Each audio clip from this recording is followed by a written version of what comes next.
Hello, today I will be showing you on how to make hot ice, or what is chemically known as sodium acetate trihydrate. So in order to do this, you will need the following. You will need distilled white vinegar, 5% acidity, pure baking soda, not baking powder, but baking soda, a way of measuring out a tablespoon, some extra spoons, some ice for cooling, a way of measuring out 4 cups. It doesn't have to be this big, but some way of measuring out 4 cups. A steel pot, and it's very important that it's steel and not copper or aluminum, or else it will not work. So you can tell by, see, this one's very shiny and smooth, and when I hit it, it sounds kind of like a bell. Whereas if I take this pot over here, which is aluminum, if I feel it, it makes a different sound. It looks kind of dirty, and when I hit it, it makes a very dull sound. And copper is very obvious to figure out just because of the way it looks. And last but not least, we'll need a way of having a bowl that's still a pretty good size that fits into yet another bowl.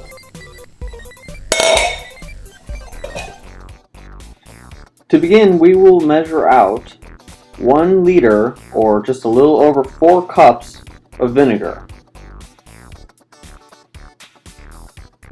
Next, we will need to measure out 3 tablespoons of baking soda.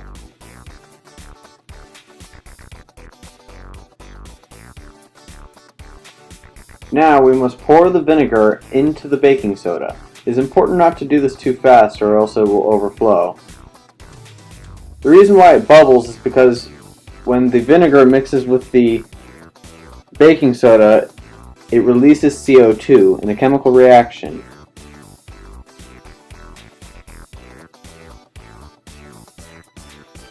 If you've made it this far, it means that you've already created sodium acetate trihydrate.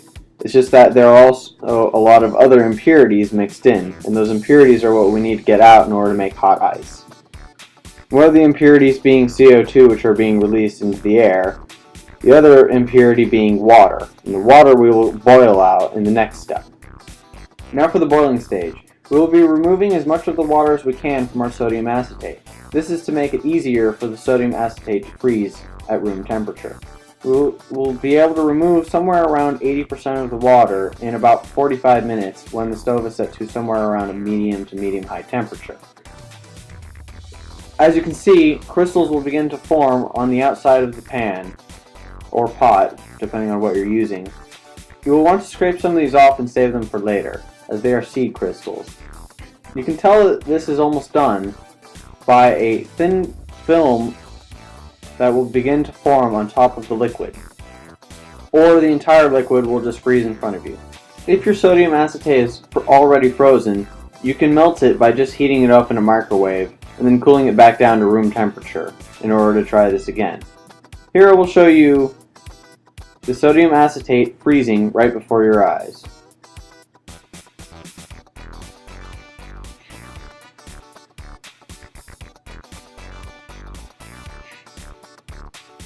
You can use a solid, a crystal, as a seed, or you can even use your own finger. It doesn't really matter. In this case, we used a rod that actually had some crystals growing off of the end of it, and then we just added those straight in.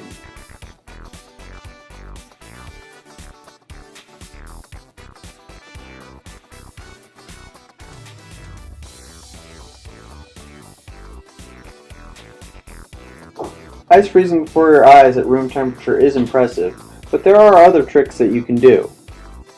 Take for example this trick. You can take your sodium acetate as a liquid and then take a petri dish or some sort of a plate with seed crystals on it, and then you can pour the liquid straight onto it and watch what happens.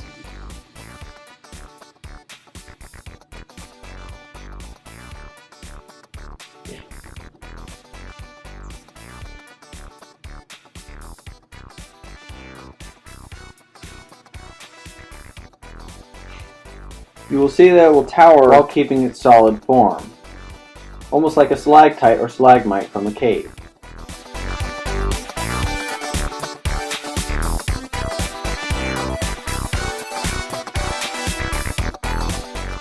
If you are ever wondering what sodium acetate is used for, it is used as a heating pad for in cold locations. This is because when it phase changes, it becomes very warm.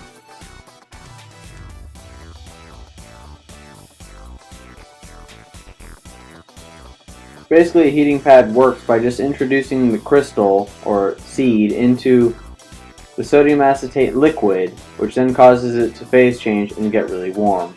To better understand some of these terms used, we will have Michael, myself, and Joseph explain. So a solid has a defined mass and volume, and the molecules inside a solid are compact together, which makes it a solid and heavy and usually stiff and not moving.